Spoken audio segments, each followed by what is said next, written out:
This show's been brought to you by Anarchy Wear. They are a great organization who sells clothing, banners like what's behind me, hats, all kinds of stuff. And they're absolutely amazing. Not only do they put out awesome content, they also make awesome things like this. And if you're a Spooner fan, you have this. Let me stand up. I didn't sign shit. Lysander Spooner. If you're a Spooner fan, you'll totally understand. If you're not a Spooner fan, get in my DMs and I'll let you know because he's one of the greatest to ever do it. This flag behind me, enemy of the state, man, that's Murray Rothbard, the greatest to ever do it. I'm a Rothbardian. He is my favorite economist. He is my favorite anarchist, libertarian, whatever you want to call him. Fantastic material that he's put out. I highly recommend you read his books, but Anarchy Wear has everything from bold to cute and modest. You know what I mean? So like check them out at Anarchy Wear on X, aka Twitter. At anarchywear.ca on anything meta being Facebook and or Instagram. They're awesome. I love those guys. They're doing great things. And I highly recommend you follow them and get some goods from them, man. I love everything I have from these guys, and they're amazing. And let me throw this in for you. If you use promo code BudsNReality, Buds, letter N, reality. I know you know how to spell. If you're watching this show, you're pretty smart. I know you are. Anyways, get at them, get yourself some gear. And if you use the promo code BudsNReality, you will get yourself 15% off. Who doesn't like a deal? So get at them, check them out. They are great, awesome people. Thank you for the sponsor, and let's get on with the show. Welcome to the BudsNReality Show. I'm Sean Collins, the guy with a lot to say. And this week we got Derek Wills back in the house, man. How you doing, brother? I'm doing fantastic, man. How are you? Man, I'm great. I'm great to have you here, man. I'm in a great mood because you are here, honestly. Oh, I'm excited to be here, man. This is I love first of all, I love you. I love the content that you put out. You're an amazing human being, and I love supporting the show, and I love being part of the show as well, man. It's great. No, and likewise to you, man. Like, it's to push out something that's like real liberty, like, you know what I mean, without being worried about, the clapback you're going to get, because the things we put out, there's a lot of clapback, especially as of recent. But we just had a very big win as a ANCAP society with the Javier Milei election in Argentina. Wow. um Yeah. and like, and they label him as a libertarian, but really he is an anarcho-capitalist. That's his thing. And immediately once I found out he won, I was like, I got to get Derek back on the show. It has to happen. Like, that was my first thought. I'm like, we got to talk ANCAP now because ANCAP is trending, which is amazing. Like, Yeah. holy shit, who would have thought? Yeah, no, that is insane. The fact that I mean, we have a golden opportunity here, just to get the message out of the validity of anarcho-capitalism. This is a perfect time because people are starting to open up their minds a little bit. Also seen them comparing Javier Milei to Donald Trump, which really saddens me. And it's like, you don't understand, you don't know what you're talking about. But with the fact that a self-proclaimed anarcho-capitalist, it does resonate with people that maybe there is something to this. We can take this opportunity to spread that message, and I think that is something that we should strive to pound as much as humanly possible, because it is a valid philosophy and should be adopted and should be the norm. But yeah, it's a really exciting time right now for sure. I'm excited to see what sorts of things he does. Yeah, absolutely. And I am too, and the naysayers are already out, libertarian naysayers at that. They're like, oh, pretty much the you're not a real libertarian thing. And I'm like, Jesus fucking Christ, you guys knock this shit off. But anyways, it's kind of wild to see the clapback he's getting from his own, kind per se, from his own Yeah. party. And we need to talk about this though, because, you actually wrote a brilliant manifesto on anarcho-capitalism. I'm just going to come out and say it right now. Thank you. Your book right here. I have it here, right here with me, The Liberty Solution. You guys got to get this book. I'm telling you right now. We talked about your book as soon as I finished it, over the summer or the spring or something like that. We talked about your book, and, that was one of my favorite shows that I've done this year, honestly, dude. Yeah, it's one of my favorite shows. It was great, man. I had a great time. And it was great. And I even got, a buddy of mine text me after that. And he's like, dude, that was just your moment or something like that. Or he's like, you're a real podcaster now. Something like that. Something along those lines. I can't remember the exact text that I got, but he's like, you're there. You're there. And I was like, wow, thank you, man. Awesome. I was very humbled by that or whatever. But, you write this brilliant, manifesto of anarcho-capitalism, and it was pretty flawless, actually. I can't really pick it apart. There's some things I didn't like in there, but that's the thing, though. That's the thing about liberty, is that there's things you're not going to like, but liberty says you have to respect it, even though you don't like it. If people understood that simple fact, that liberty means people will act in a way that you don't like, and the world continues to go on, your life continues to move forward, it didn't affect you, if they understood that, then they wouldn't, I think the world would be a very, very different place. But instead we live in this society where the state has not only conditioned them to believe that if they vote to utilize the state's monopoly on violence to kind of coerce their neighbors into thinking like they do, then the world will be a better place. And the worst part is that the state never does that. They lie on the campaign trail. They get their votes to win, and then they do whatever the fuck anyway.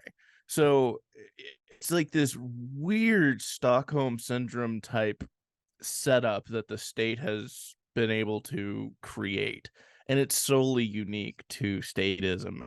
I don't see this under any other sort of hostage situation.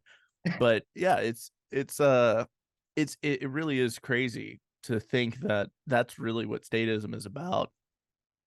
Well, it's all about using fascism to force the other side to, conform to their ways. And they both do it. It's absolutely wild, to be an outsider and witness it. You know what I mean? Like, you're going, okay, you guys are both fascists and you're both idiots. You know what I mean? Like, what are you doing here? And so, we have this unique opportunity now where we have an ANCAP, in a position of office, or a libertarian, whatever you want to call him, dude, somebody who's for freedom and liberty. So, that being said, let's get started with anarchy, because, what people are told and what we were raised to believe anarchy to be chaos, warmongering, craziness, burning down cities. These are the anarchists. The TV will say, while, the rioters are burning down a city, this is anarchy. And I'm like scratching my head going, anarchists are not doing this shit, dude. They're growing gardens. Yeah. Like, what are you people doing to this word? Kind of like the word liberal, you know what I mean? They've kind of screwed that over too. Yeah, it's all about hijacking the language to, feed their propaganda machine. I mean, probably the biggest propaganda out there has to be what anarchism is and isn't. And, like you said, they want to perpetuate this lie that anarchy is lawlessness, it's chaos, it's complete disorder. And that is completely the opposite of what it is. It literally means that you rule yourself. You don't have a king. You don't have a government.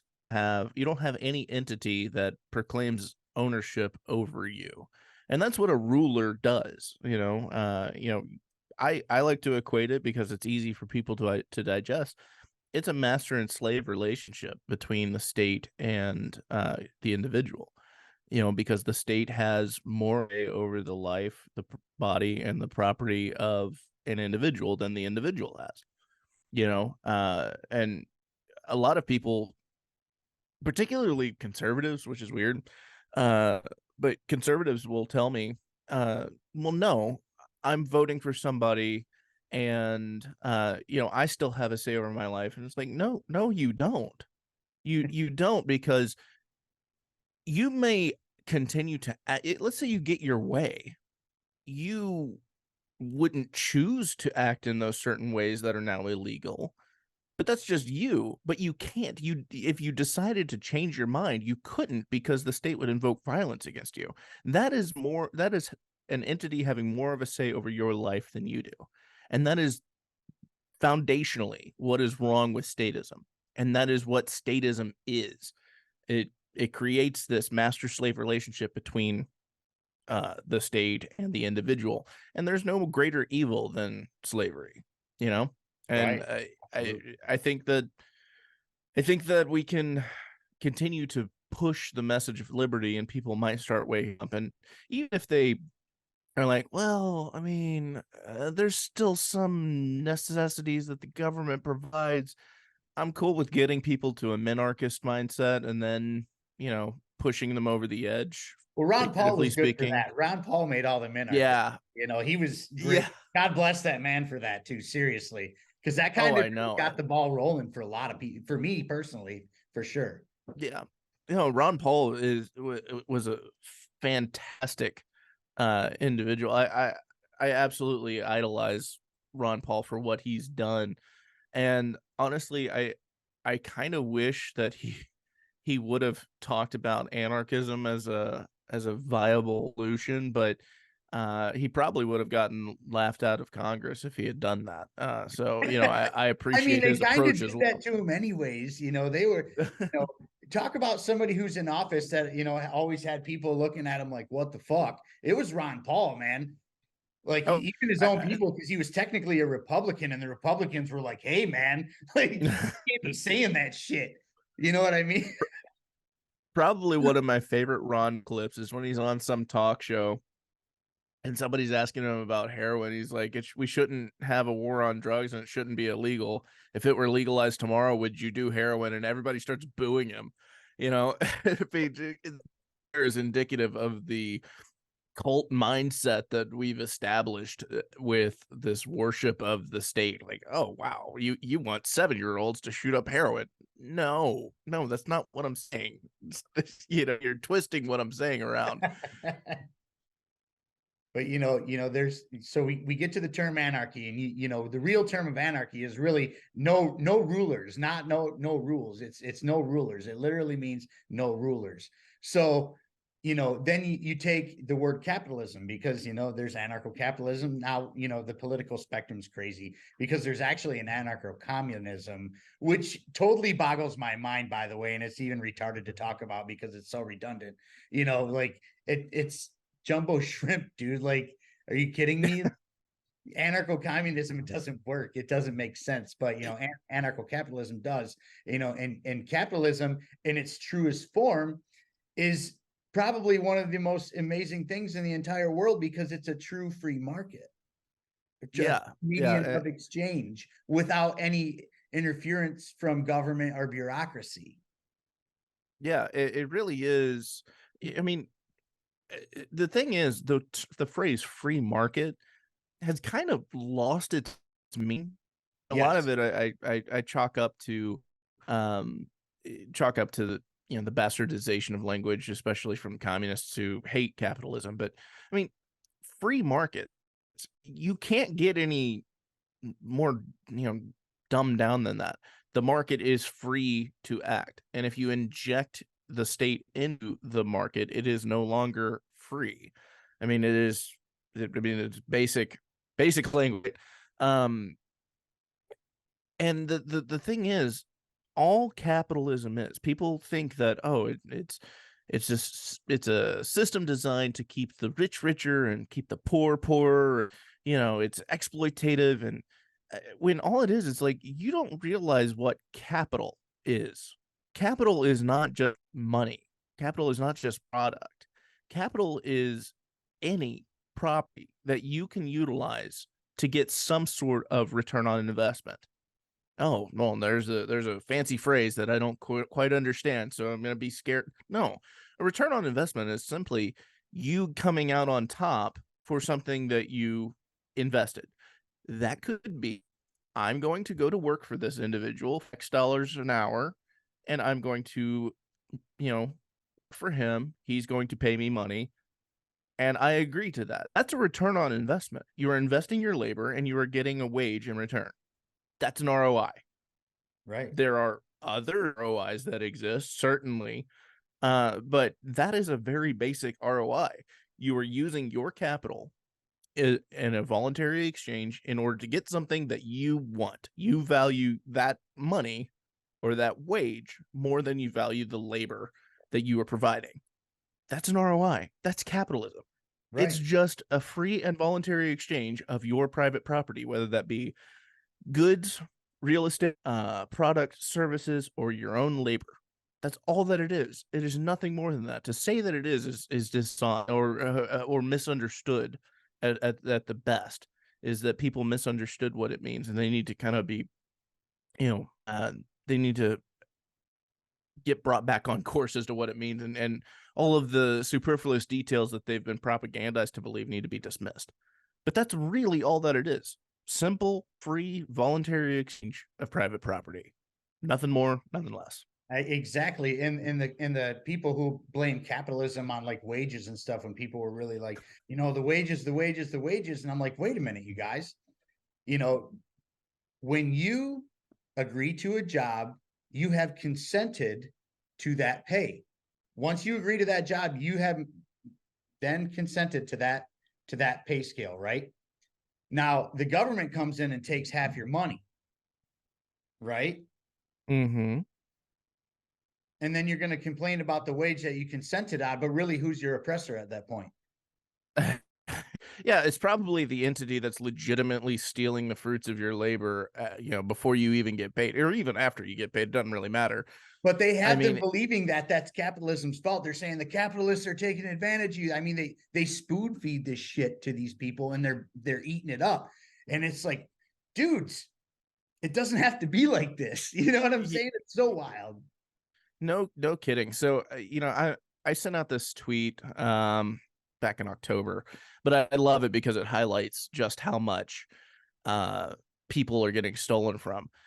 And it basically says median income federal theft from 2022 for married, and breaks down gross plus the minus the standard deduction, how much of your income is extortable and how much is actually stolen in the various amounts. Somebody who makes $74,000, $75,000 has over $12,000 taken from them. First of all, I mean, that is insane. $12,000 is a lot of money to a lot of people. Yes. And my thought is, like, imagine getting a $12,000 raise instantly because the state stopped stealing it. That would change so many people's That's lives. a big deal, man. 12 G's is a big deal. Anything Yeah. is a big deal, man. Like, for what they take from us is, it's belittling, it's slavery. Taxation slavery. And people, I got a lot of clapback for saying that, but it really is. Yeah. And the people will be like, it's not the same as chattel slavery. And I'm like, well, try not paying your taxes and let me know how that goes for you. Yeah, hence why we're just free range peasants instead of outright slaves. But I mean, in addition to that, let's lower the cost of goods by about 10% by no longer having a sales tax at the end of it. Boom. So not only have you gotten a $12,000 raise, the cost of goods has gone down by 10%. Now let's let's reduce your mortgage by, I don't know, $200-300 a month because we're no longer taxing your property. These are just the big three. This is just income, sales, and property tax. And already your life has changed for the better. And if you go from there and you remove all of the taxes that and unnecessary costs associated with business that artificially inflates the price of products anyway, those product prices are going to dip down significantly. Your dollar is going to all of a sudden have more power behind it. You're going to be able to buy more with less. and you're netting more. You remove the costs associated with hiring somebody, which most people don't even think about. You know, the cost to hire somebody, if you hire somebody for $30 an hour, you're not paying $30 an hour for them. You're paying closer to $50 to $60 an hour to employ them. If you remove that, guess what? Now wages might start to go up too, which means that this whole system, it just it is a system designed to keep you enslaved. It is a system designed to keep you poor. You will never get out. I mean, oh, people bitch and moan about Social Security. It's like, dude, if you kept what was taken out of Social Security and invested it yourself, you could retire on your own at an earlier age. Way earlier age. I mean, just the system is designed to keep you where you are. They don't want you to succeed. And it's quite humorous whenever they're like, oh, we're going to tax the rich. No, they're not. They're going to keep taxing you, the peasant, because you are where the money is at, believe it or not. It is much easier to extort $5 from 300 million people than it is to extort $1 million from 4 people. Right. And you know, that's how they're going to do it, and that's how they've always done it. That's how they're going to continue to do it. And that's why taxation is evil. It is theft, it is extortion, it is slavery, and should be absolutely 100% abolished. But what about my roads, Derek? What about my roads? How are we going to pay for the roads? Yes, the free market. You know, Let's talk about it. We have to we have to explain how these things would work, you know, so yeah, people can understand it. And I make fun of it, but because that's always, you know, a status first line. Well, what about the roads? And like, the roads are going to get taken care of, dude. Just like anything else gets taken care of, you know, but you know, how would we take care of things, you know, as an ANCAP society? So I always start off by answering this question by saying this. The free market has produced some of the most amazing technological advances on the planet. The computer that we are talking on right now is a product of a free market, or free-ish market. It is an amazingly complex machine. Are you suggesting that only a centralized monopoly on violence can figure out something as difficult as a flat, asphalted concrete area for you to drive a car? I mean, it is not that complicated. It is not that complex of technology. It has been around since ancient times, and I'm sure that the free market could figure out basic roads. If they could figure out how to build computers, and you know, they could figure out how to build rockets and airplanes, I'm sure they could figure out how to build a road. But let's just get into a way that roads could be maintained by the free market. And this is a beautiful thing. I'm going to caveat this. This is not the only way. It's just a way that I happen to think of. Me, some little old, you know, fucking peasant from Texas. I just thought of it. Which means that the brilliant business minds of the world could probably come up with a far better solution than I. So the road that connects to your street, this is where a lot of people get upset. They're thinking that people are going to put toll booths outside of your driveway. And unless you pay them the toll, they will not raise the gate, and you will be locked away in your house. Yeah, no, that's not going to happen. First of all, the manpower it would take to staff all those, not going to happen. And if they did like easy tags, yeah, I have a feeling that everyone who lived on those streets would probably destroy all of them. Right. And it would not be a good venture, a good business venture. So some of the things that they would do might have something similar to do with like an HOA, minus the fact that they would no longer have authority over your house. But they would say, hey, here's our monthly dues for upkeeping this neighborhood, keeping the parks, keeping the streets, blah, blah, blah. And you pay that anyway. Okay, simple enough. Now the highways. Toll tax. But here's the thing. It's not going to be a $12, $18 toll like you see today, because every place is a toll tag. So now you have this massive supply. And so if you ever paid attention to basic economics, whenever a supply increases and demand stays the same, you have to lower the cost to maintain equilibrium. That's how supply and demand works. Isn't that So, something? yeah, no kidding. So I would venture to say that the cost associated with you driving around on a daily basis would cost you less than the gas tax at the pump that you pay to currently pay for the roads. And that's just one way they could do. I mean, they could come up with technology that I can't even think of in order to fund roads in a way that the free market appreciates and supports. This is just me, like I said, just me talking using existing technology. See, I think you could use businesses like Walmart and bigger entities like that, Amazon and stuff like that. You know, hey, you want your business here, you're going to be responsible for this stretch of road to keep your business here. And I think a lot of those businesses would be happy to pay that over the taxes that would be taken from them. You know, being a large business like that, they'd be like, shit, man, I'll take care of the roads for a couple $1,000,000 a year. Or it's even that, it might even only be a couple 100,000, you know what I mean, for that little area. They'd be happy to do that because businesses like that, a lot of people don't think that these businesses don't pay taxes, but they do.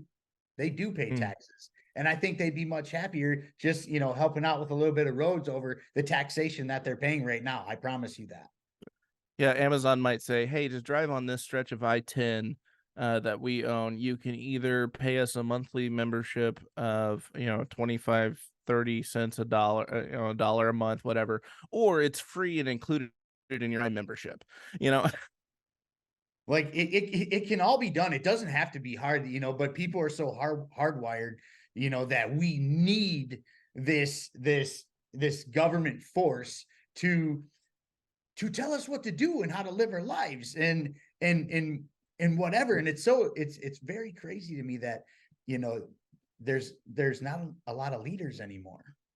Yeah. Like everybody's a follower now. There's no leaders really. You know what's really crazy is everybody talks about the roads and infrastructure and things like that, and they really have no idea how little of our extorted tax dollars actually goes to that. Right. This is gonna sound weird, so please don't judge me.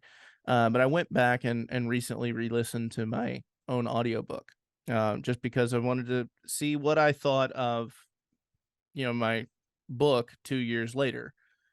And I was listening to the last chapter talking about the a reimagined 2016 if it were an ANCAP society. And in there I talk about how much of the total tax dollars were spent on just infrastructure, police, fire, roads, bridges, airports, things like that, the very basic necessities.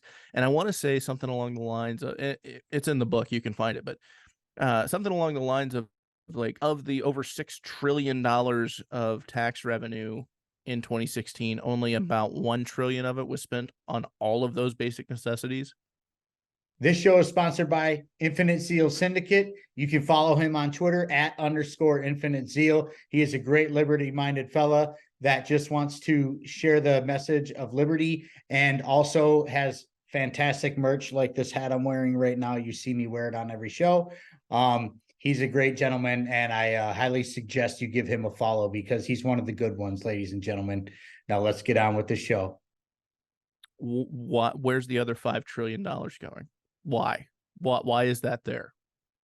It's an insane amount. And if you got rid of all of that, imagine how much better your life would be.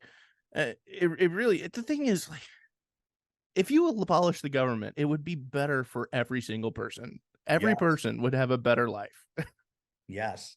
And people think that, once we got rid of government, that, people who couldn't take care of themselves wouldn't, be able to take care of themselves anymore, which is completely untrue. And you actually talked about it in your book where, we've been taxed higher than we've ever been taxed ever in the history of being America and Americans. And people have given more to charities more than they ever have.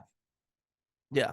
in the history of giving to charity. So imagine if people didn't have to pay taxes, how much more money could go into those charities as well to help people who need those types of, help. Yeah, and not to mention those charities, and this is something I have to mention, but those charities have to go through a lot of status scrutiny to even exist.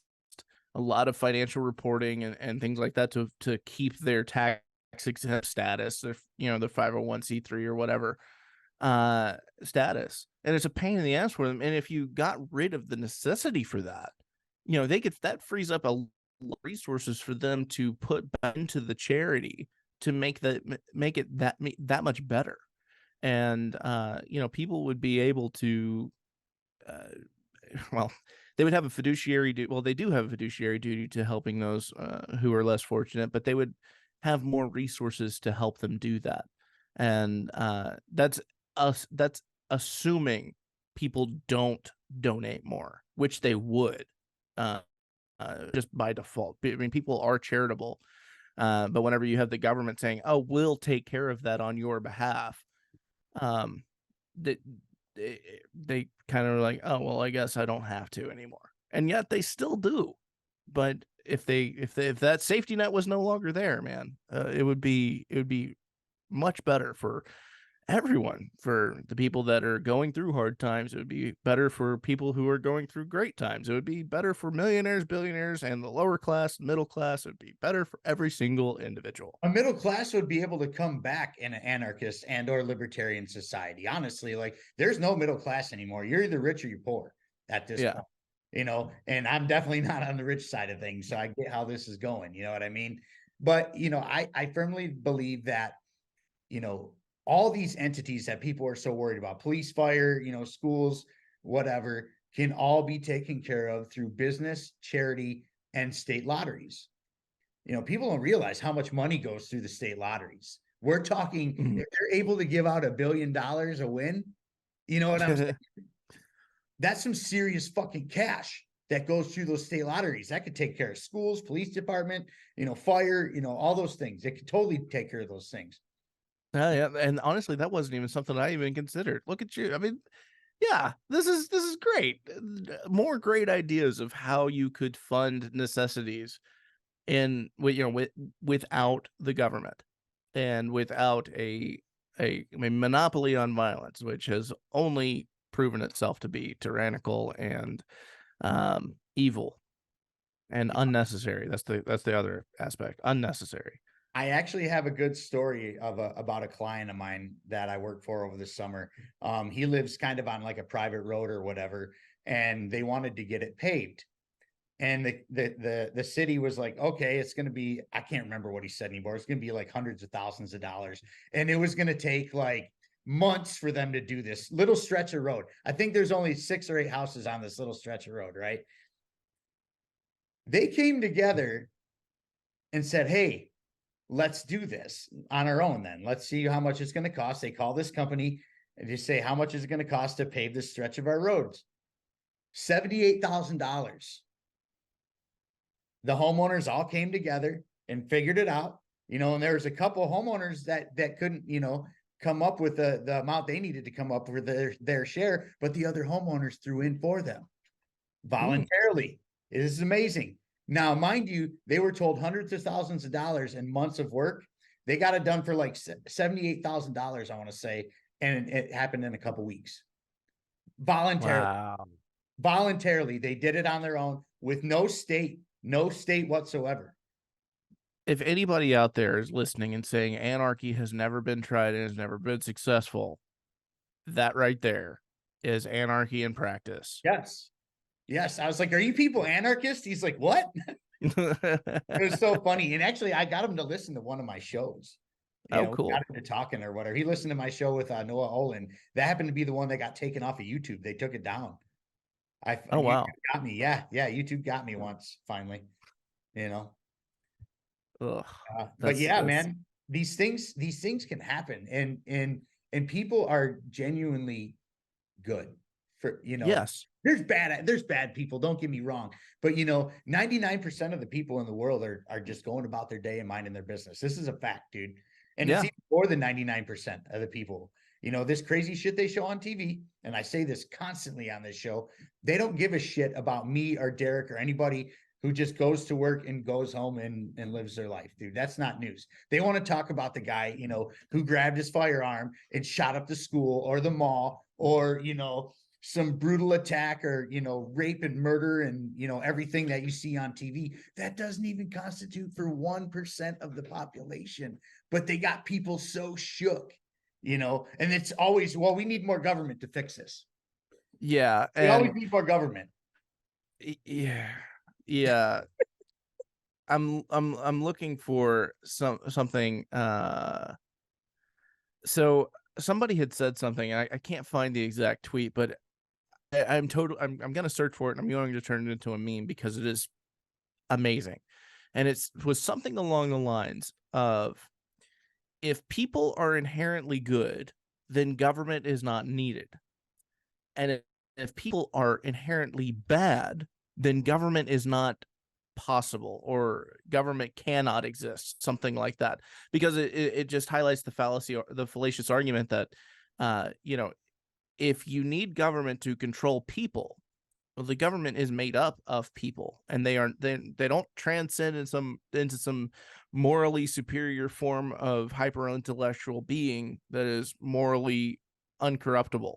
They're just people, and in fact, as soon as they get to office, they become highly corrupted, if they haven't been corrupted already. But I loved what he said, because of the fact that it was so plainly put. If people are inherently evil, then government's not necessary. And if people are inherently evil, then government is not possible. Something like that. It blew me away. I loved it. That sounds amazing. You know, it's great, you know, but the fact of the matter is like, you know, with the world the way it is, with the central banks the way they are, you know, there's only anarchist and libertarian type of people who are ready to burn down the central banks. We will burn it to the ground. It will be done. It might even get really burned to the ground when the time came. You know what I mean? Because that's how much we loathe it. But, you know, and I don't mean that in a bad way. You know, I'm sure I'll have the feds at my door after that, whatever. But good morning, NSA. Anyways, you know, once we get rid of this shit, you know, talk about peace, dude, 99% of the wars are over. This is what caps are going to do. This is what libertarians are going to do. When 99% of wars, you can't say 100% of wars, because there's always going to be, you know, turf wars and factions going at it. But we're not talking, those won't be major scale wars. And those yeah, the thing is, like, and this is another thing about statism that is unique to statism, is war. I mean, it is so ungodly evil and just so just awful. I can't, I don't know how to properly say how I feel about war. But if you abolish the state, those wouldn't exist on that scale ever. The worst that you would see is like some armed skirmish, you know, that's isolated between property owners. And you're certainly not going to see hundreds of thousands of people going to murder each other or some stranger's property.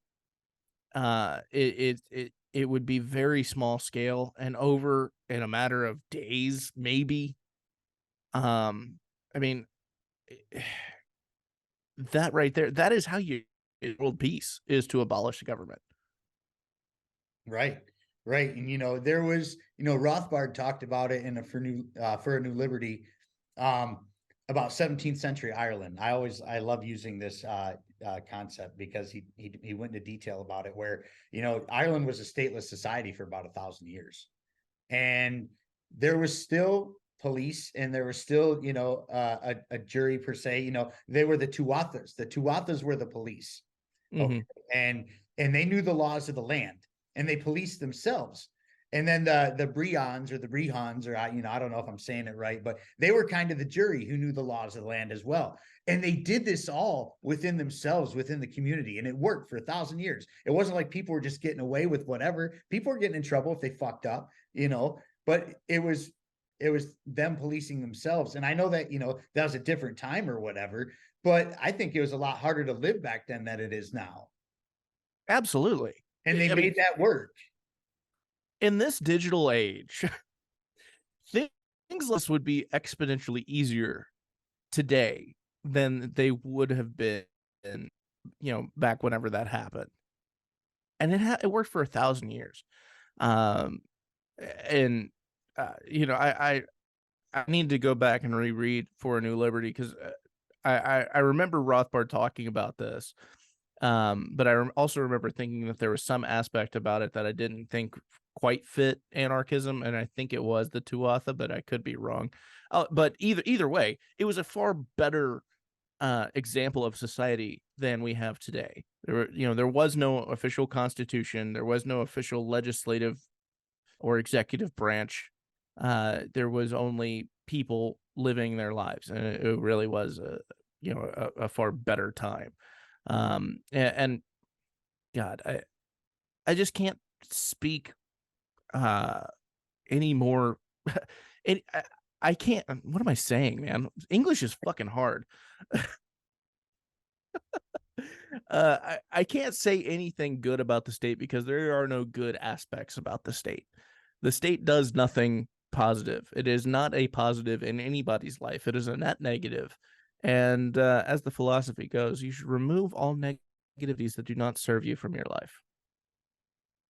Amen to that. And Yeah. the funny thing is about, another thing about people are statists when you bring up anarchy. And I just had this thread on Twitter, and, I said something about, anarchy, embrace love and whatever. And this dude comes on there and he's like, there would be all these warlords would take over in anarchy and stuff. And I said, laugh my ass off. Are you fucking kidding me right now? And he's like, no, I'm serious, or something like that, something along those lines. I'm like, I think you need to just turn on your local news station for a little bit and just watch TV, and rethink what you just said, because you're even going to see it on mainstream media that the United States government is literally blowing people up all over the world at this point, all over the world. So, and so if you want to talk about warlords, you're actually voting for them, homie. And he blocked me after that. I was like, you're voting for the warlords, and boom, block. I was like, dude, truth hurts, I guess. I don't know what to tell you. Yeah.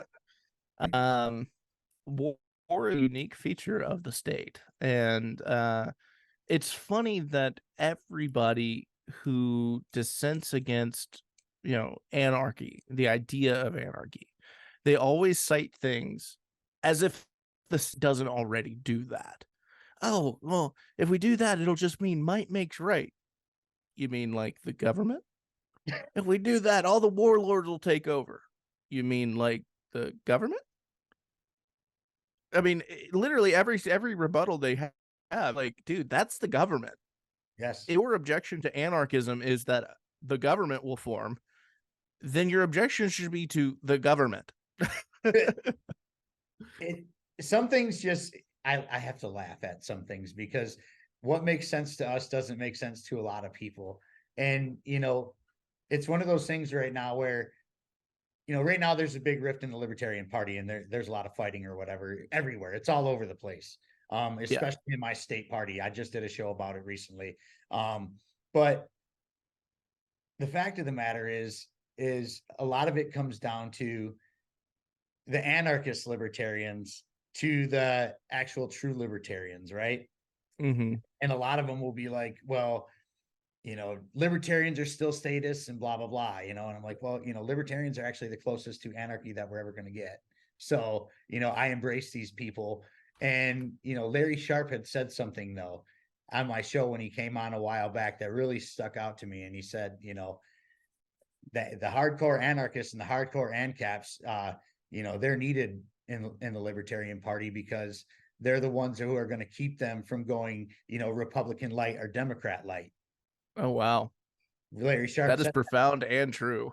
And so, but at that point, he's like, you guys just need to be a little bit nicer and be teachers instead of yellers or scolders or something like that. You can't just be telling people to go fuck themselves and shit like that, even though, like, sometimes it feels good to do that, and I don't, but I've tried really hard to not do that lately. I've I've done that, I've done my due diligence, but sometimes I do, tell somebody to go fuck themselves.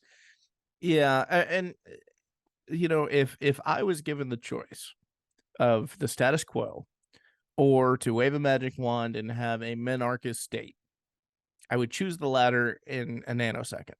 Yes. I would then, the following nanosecond, advocate to abolish it.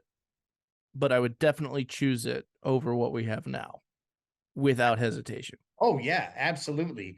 But it's weird to watch the party implode at this point because of differences and stuff like that. But I feel like us ANCAPs and anarchists, because there is a difference, what is the subtle difference between anarchy and anarcho-capitalism? Because there is a subtle difference between the two. And I want to hear it from the man himself. Between what? Anarcho-capitalism and Actual anarchy and anarcho-capitalism. I Because really don't think that there is. I don't feel that there is. I think that there really, my view on the topic is that there is only one form of anarchism. Now we have all these different sects of anarchy that, anarcho-mutualism, anarcho-communism, anarcho individualism, anarcho-syndicism, agorism.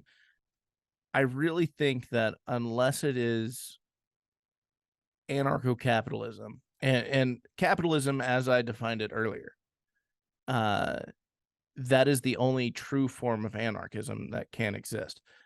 Now, I'm not going to tell somebody who, wants to start an anarcho-communist commune that they're not allowed to do that. Sorry, your dogs are going mental.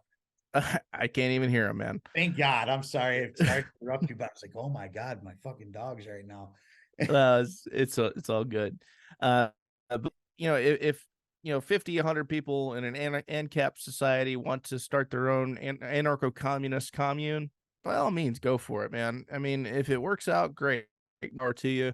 If it doesn't, you can come on and we can engage in consensual commerce as much as your heart's content. But honestly, I don't find the subtleties between the different types of anarchism to be really valid, for lack of a better word. And I'm not trying to attack my fellow anarchists. I really do believe in anarcho unity between the different philosophies of anarchism. I just don't see the differences unless it's like anarcho-communism, which is blatantly different.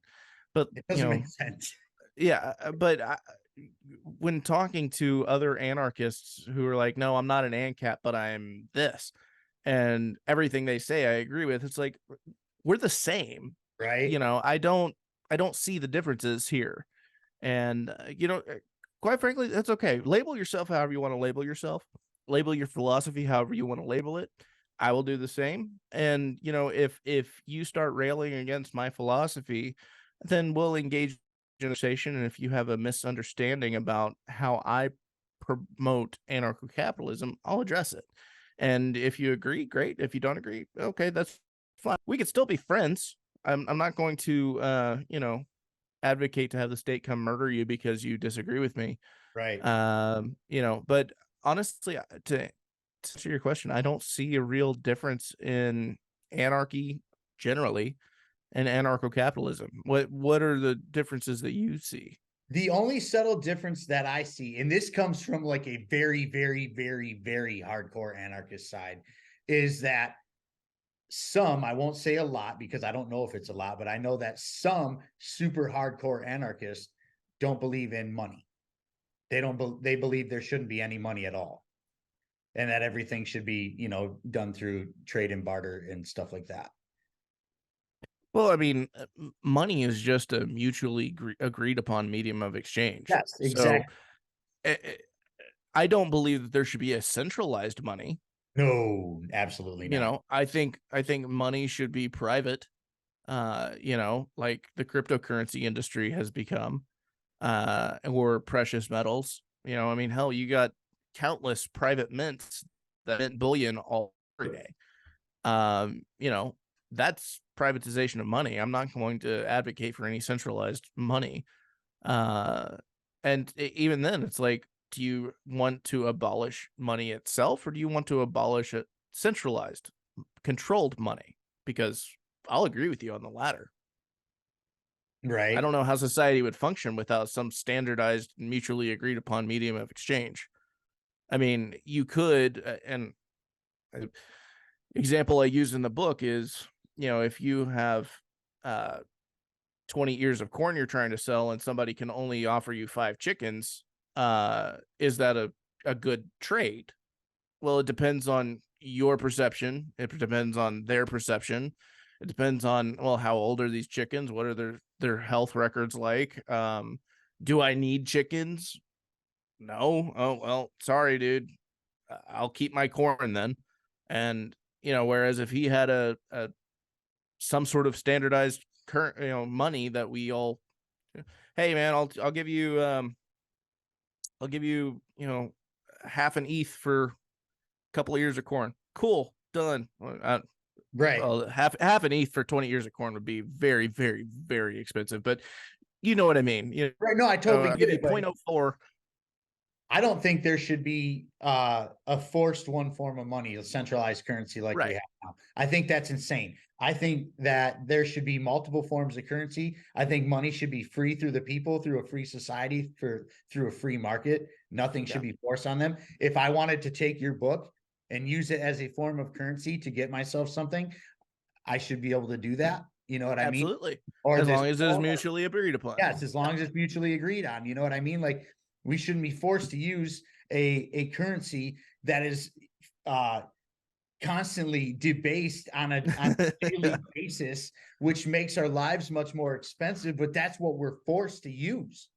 Yeah, and I would Forced to use 1,000% it. agree with that as well. And even from the ANCAP perspective, there would be, if somebody wants to trade, good for good instead of good for money, they are free to do that as long as all parties involved agree.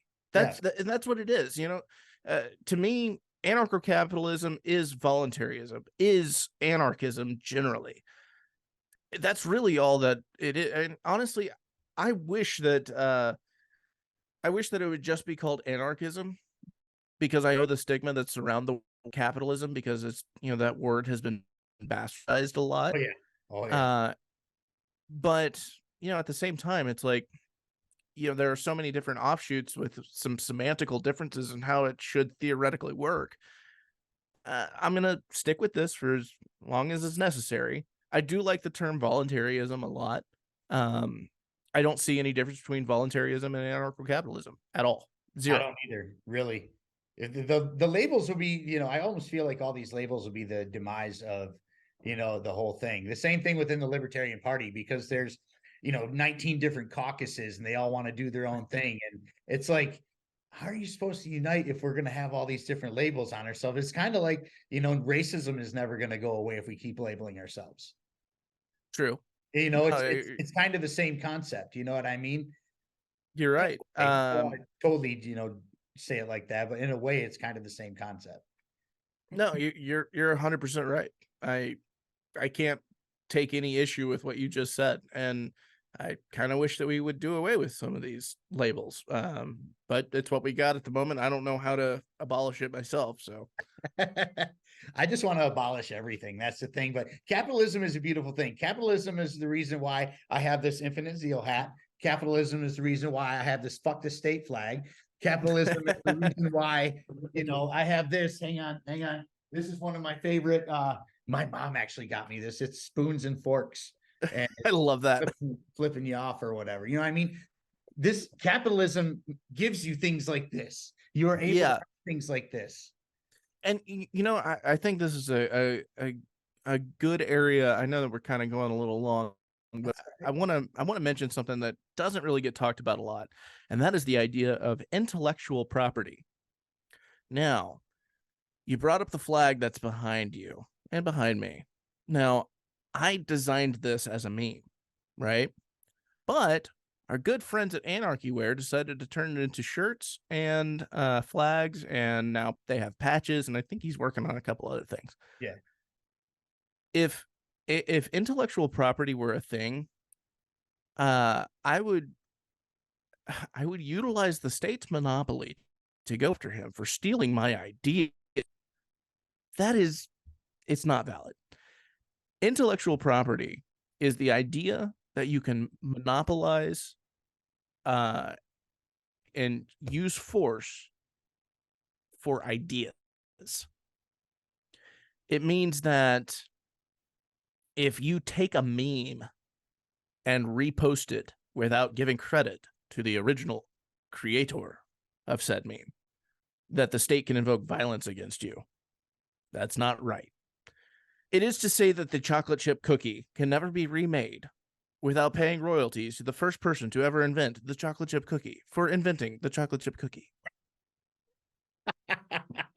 Intellectual property is not a valid form of property and never has been and never will be. It is a statist idea designed to curb innovation and it monopolizes ideas as being solely owned by an individual.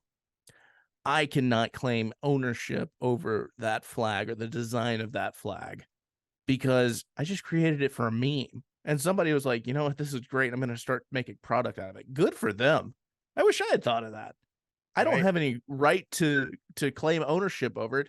You know, and I'm very humbled that Ben over at AnarchyWear even gave me credit for the design. He didn't have to do that. I didn't ask for that, and he did it on his own, and that's great. But even still, he would have been perfectly within his rights to do that. It's good stuff that imagine, if you will, a society where intellectual property doesn't exist, and we reverse engineer a Tesla, and we create a better Tesla than Tesla did. Are you to suggest that you creating a better Tesla is now somehow infringing upon the rights of Elon Musk because he and his team could not create the best Tesla that ever could be? No. You took the idea, you expounded upon it, you made it better. That is called innovating. And all intellectual property does is curb innovation. It curbs ideas because it means that the one sole entity who has, quote unquote, intellectual property right over that is the monopolistic owner over that idea. And if you dare to come up with something that exceeds that idea or makes that idea excel any better than they can, then you are somehow in the wrong. If anything, you are in the right because you have made something way better that the market wants. Anyway, that's all I wanted to say. No, actually, you know, that's funny that you say that because I actually use that analogy with music. You know, like, you know, you listen to a Metallica song or something and be like, wow, that sounds a lot like a Black Sabbath song. You know what I mean? It's kind of the same concept. Like they have their influences, they take it, and then they do something with it and maybe make it better or make it their own. You know what I mean? But they probably got the idea from that. You know, I use that like Metallica's Fade to Black. You know, are you familiar with that song? Absolutely. That's got Black Sabbath written all over it, dude. Seriously, that sounds like a Black Sabbath song to a T, you know. And I'm sure they got the idea from Black Sabbath to do that song from one of their songs, you know. It's awesome. Yeah. And all it is innovation. And then, you know, Metallica dumb and say, hey, you can't download our songs off Napster. Because that's our intellectual property. No, it's not. That doesn't exist, Lars. Sit down. Oh, you're fine. You're worth $300 million. Shut the fuck up. Dude, that Napster thing was so wild to me. And that was like the end of I mean, I shouldn't say that was the end of Metallica, really, because they still sell out every single show that they play. But like, that was like the end of hardcore Metallica. I'm going to say is like, man, like James and Lars are kind of a couple bitches, dude. Like, and then they came out with that DVD and stuff. And I'm like, oh my God, you guys just. Oh, yeah, that was awful. There was no excuse for Saint Anger. That should have just been buried and never saw the light of day. It's crazy. I don't like Dog and Metallica just because their early stuff is some of my absolute favorite music of all time. Oh yeah. But like anything after the Black Album, really, like I just don't want anything to do with it. I still very regularly watch the live shit binge and purge concerts. Oh my God, such a great show, dude. Dude, both the Seattle 89 and the San Diego 91 shows are just flawless. I watch those probably once a year. Oh, that's awesome, dude. Yeah. That's so awesome. I mean, that was my childhood growing up, man. Like, I remember my older brother's best friend had got the box VHS set. And this was like in 93 or 92, whenever it first dropped, whenever it was. And you had all these cassette tapes of all this behind the scenes type shit. And then you had the 2 concerts. I remember watching those just constantly. And it was so cool, man. Like, and you know, whenever Metallica was touring, this recent tour, my wife was like, "You should go see them." I'm like, "I don't need to. I've seen live shit binge and purge. Right. Nothing's gonna top that." You know? That's like they're at their peak too. Like they were pretty much at their peak then. They don't sound like that no more. No. I mean, not to mention, I mean, they've always been kind of great with their pyrotechnic shows, like even their Cunning Stunts DVD that they released in the mid 90s. Like they've always been doing this crazy pyro shit, but honestly, nothing will top the end of Injustice for All during Seattle 1989, whenever you got the rack of lights just falling and swinging and Kirk saying, "That's not fucking safe." You're making me want to smash things right now. Like I just want to rage out right now because that shit was like that used to get me pumped watching that shit back in the day. I'd rage out, start breaking shit, and I was a pretty rowdy kid, man. So like, I don't know how we derailed into a Metallica show, but sometimes anyway, off the politic thing. It really is. It's kind of it's nice. Yeah. But, my dude, Derek, thanks so much for your time. I don't want to keep you so much more. I know you got to get to work and stuff like that, but I'm glad we had this conversation. It needed to be had, I'm glad you were able to do this and stuff like that. And you keep kicking ass. I can't wait to get your book. Your other book will be coming out soon. And I'm so sorry I haven't read your transcript yet. Life is so busy right now. No, it's fine. I still got a lot of work to do on it. I'm only 12 chapters in. And spoiler everybody out there, I am working on a second book. This one is a work of fiction, and I don't think I've ever released any details on it, but I will release a few details now. It is a fictitious book. It is about a town in New Hampshire, Auburn, New Hampshire, which is a real place. You can go there. But that town decides to declare itself an independent anarcho-capitalist society and secedes from the United States. And, well, the government doesn't really care for that too terribly much. So that's a little bit about what the book's about. And I'm really excited for it. I just, the past couple of months, I've hit this hump trying to get through this chapter 12 because I want to make sure that it's written perfectly. But yeah, I'm really excited about it, and I can't wait to finish it and send it out to you and release it to you guys, because I think that books like that are going to be the way to help spread the message of anarchism. Because, I mean, let's face it, my first book, while I'm very, very, very, very proud of it, and still am dumbfounded that Walter Block wrote the foreword, it is not the sexiest of genres. Most people don't care about reading, anarchist philosophy, but they would like to read a novel. No, it's never going to be a New York Times bestseller. But I think that people engaging in a story to understand that philosophy will resonate a lot better. And so I'm really excited about it. I can't wait to finish it up, and I can't wait to release it for you guys. Awesome. But in the meantime, we've done this before, but I'm going to do it again. If you want to learn about anarcho-capitalism, buy his book, The Liberty Solution. You can get it on Amazon. I really enjoyed it. I read it, over the summer or the spring, probably when I was laid up during surgery. I read it, and I really enjoyed it, and it really did solidify the fact that I am an anarchist. So, thank you for that. Get the book, Derek, my dude. Thank you for your time. You got anything to say before we boogie? The only thing that I would say, if you're not already following me on the Twitter, you can follow me at AncapAir, ANCAPAIR. and I'm just gonna be focusing on putting out memes and shit talking the ATF, and maybe writing small Twitter friendly essays on various topics. I think those have resonated quite a bit with people, so I'm going to continue to do that as well.